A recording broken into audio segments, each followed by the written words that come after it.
This is Eagle Owl, and today I will be talking about Zack Baun. Yes, he is top five. Also, we got to talk about Jalen Hurts and Devontae Smith relationship and how cool they are. Never talk about them, but we always talk about AJ Brown and Jalen Hurts. And lastly, Saquon Barkley. He was actually drug test. Yes, he was drug test after the game because of the hurdle. But let's get straight into it. All right, man. So before we hop straight into it, got a little roster move. We made a move. So we released Will Greer and signed back Tyron Jackson.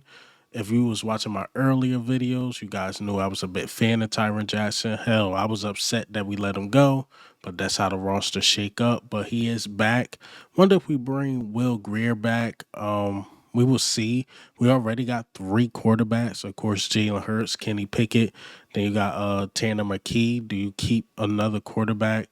Or, we just live with what we got. Just cut Will Greer, keep it as it is. But I like to sign in a Tyron Jackson. I like him back, at least on the practice squad. He's a really good rotational piece. Hell, I don't know how he get playing time or if he get any playing time, but just a guy to have on the bench is pretty cool to have a guy like Tyron Jackson back. And also, let's go over the injury report. Yes, we're going to go over it, and it looked a lot better than the other day. All right, so the limited guys, we got Fred Johnson with the knee. I think he will play.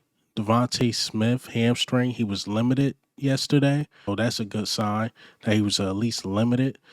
We got Nolan Smith was limited, and then you got Ben Van Sumeren who was limited.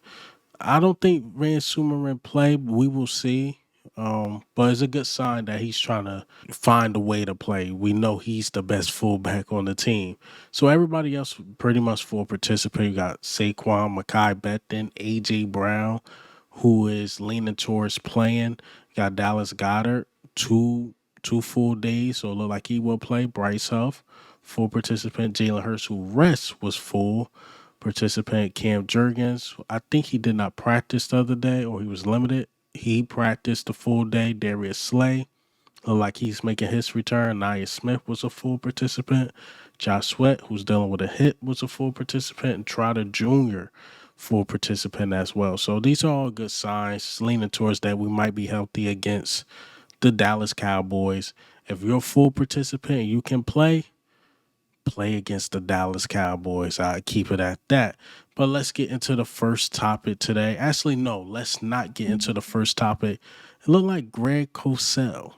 Greg Cosell is having a change of heart on Jalen Hurts finally. But let me play this clip. Saquon Barkley, percentage-wise, has the highest percentage of first down runs of any back in the NFL, Ross. So we know what they have settled into. And again, we don't have to interpret this. This is how they're playing on offense. This is how the coaching staff sees them playing on offense. And Hurts does not turn the ball over. That cannot be overstated, Ross. You know that as a former player. He does not turn the ball over. They've won 4 in a row. He's not turned it over. They're not asking him to drop back 35, 40 times a game. And there's no question that his running ability situationally, designed runs, scrambles, you know that defensive coordinators in the league they are game planning for that stuff. That is a meaningful part of their offense. It makes their offense difficult to defend. They're going to take their shots. Hurts is a really good deep ball thrower. I think about the 46-yarder he hit to Smith last week. I think it was either late third quarter, early fourth quarter when the game started to get close. They lined up in 13 personnel, okay? 3 tight ends. Play action, mini boot action. It's a shot play. And Smith ran a great route. Hurts made a great throw, hitting him in stride, and then he threw the touchdown to Smith, which was also a great throw. So Hurts can get the ball down the field, and they're going to attack down the field based on the construct of their offense with Barkley as the foundation of it.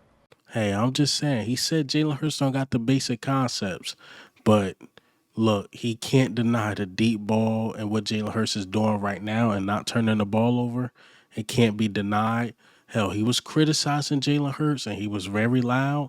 And when he's showing Jalen Hurts praise, I got to play that too. And he was loud about that. So shout out to Greg Cosell. Seemed like he's keeping it fair. I didn't like the things he said last game, But this game, he's seeing like Jalen Hurts is stringing along good games, and it can't be denied. But speaking of Jalen Hurts, we might as well hop into that topic, Jalen Hurts and Devontae Smith. I think their relationship is stronger than what a lot of people give credit for. They both was at Alabama.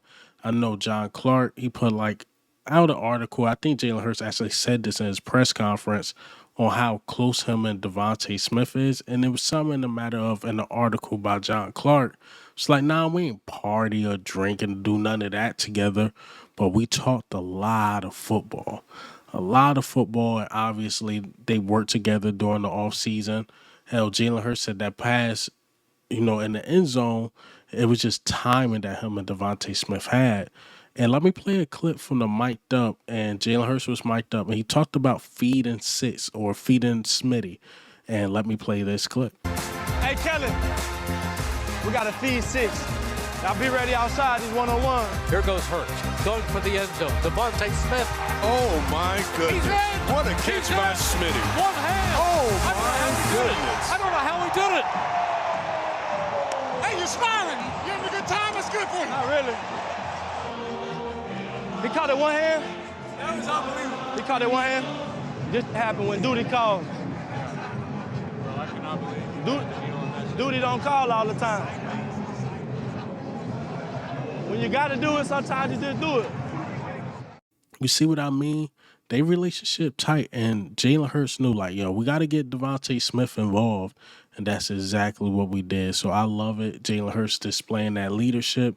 Devontae Smith is too good just to be quiet in the game. And shout out to Kellen Moore finding a way to get, Smitty involved in the game.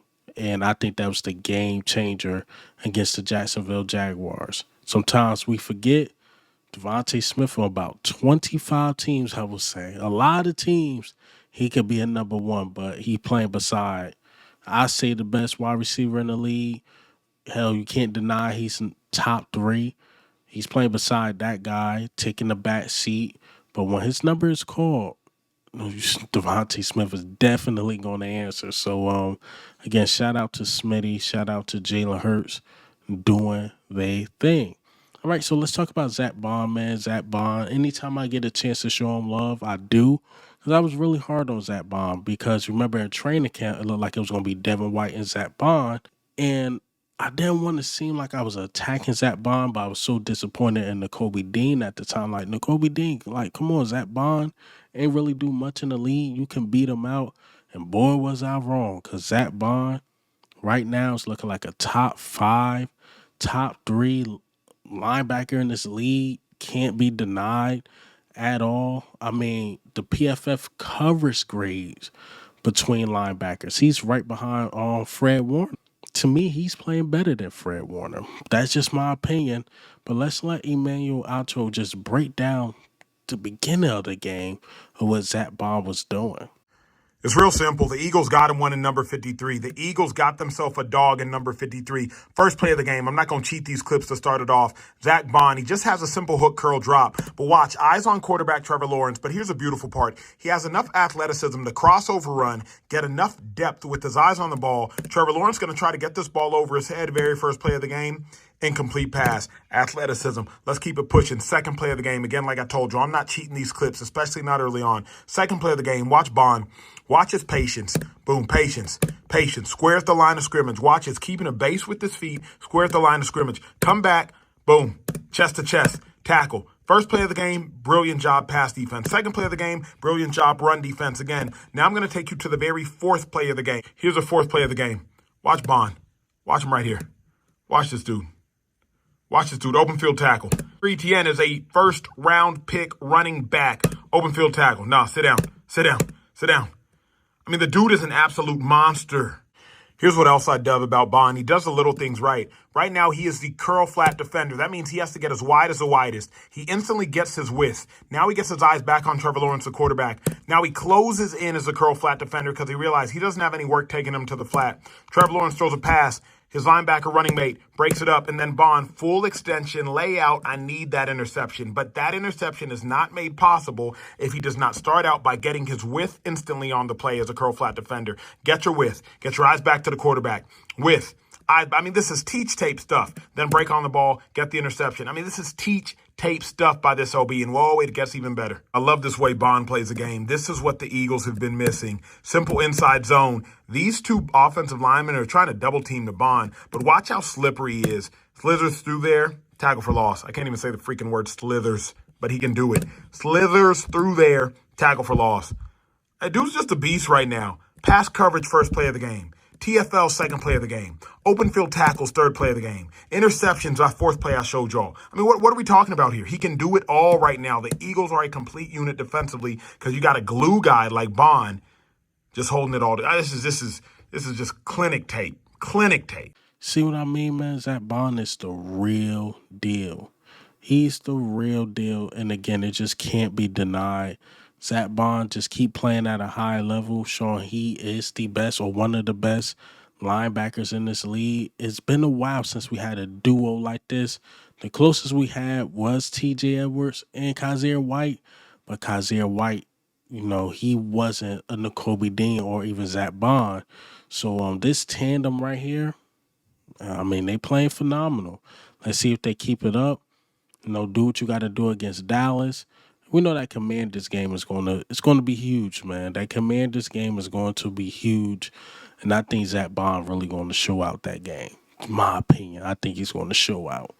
But let's get into the last topic. Saquon Barkley. Yes, he was drug tested after the backwards hurdle, and this is what he had to say. I believe this is on Justin Pugh podcast. I got drug tested right after the game. I bet you do. I bet you do, because I got a lot of questions. I'm talking. I seen that. I stood up immediately. I said, "What is he going on?" What music did you listen to before the game? No bread. We already know no bread. What did you eat? What order did you put your socks on? Everything. Like, come on, right foot first, left foot first. What did you have going on yesterday? I don't know. About music, we always go with Rod Wave. We're gonna give a shout out to Rod. Oh, so they came out in their feelings. Got it. Okay. Yeah, came in my feelings a little bit. Bro's in the middle of the game, literally in his bag. What really happened was I was gonna hit a double spin. So I knew you. Bro. I saw the spin and you went to do it and you aborted. Bro, I said the same thing. I said, he went on autopilot and just blacked out. I aborted it. So when I spun, I went to spin again, and I just it's probably gonna take away from how cool the play is. I really I thought he was going low, so I was just like, I'm gonna be cool if I just jump up, but my body kind of took over. I promise you, it's not going to take away how cool that. It probably makes it even cooler, to be honest with you, because you could watch it like as a football player, you could know he didn't mean to do that. It's like nothing. Like he didn't have that game plan in his head. I'm about to hurdle him right now backwards. Like, yeah, man. I mean, the league had to do what they had to do, man. I ain't gonna lie. You see something like that, like, hold on, did he take the roids before the game? We gotta see. We gotta see, because there ain't no way. And yes, they drug tested right after the game. I ain't see nobody get suspended or Saquon get suspended. So, yeah, that's just called a lot of work. A lot of work since a kid, putting in a lot of work in this game of football. And shout out to Saquon Barkley, balling, doing his thing. And that's all I got for you guys today. And hey, man, what do you think? How do you feel about the news today? Zack Baun is top 5.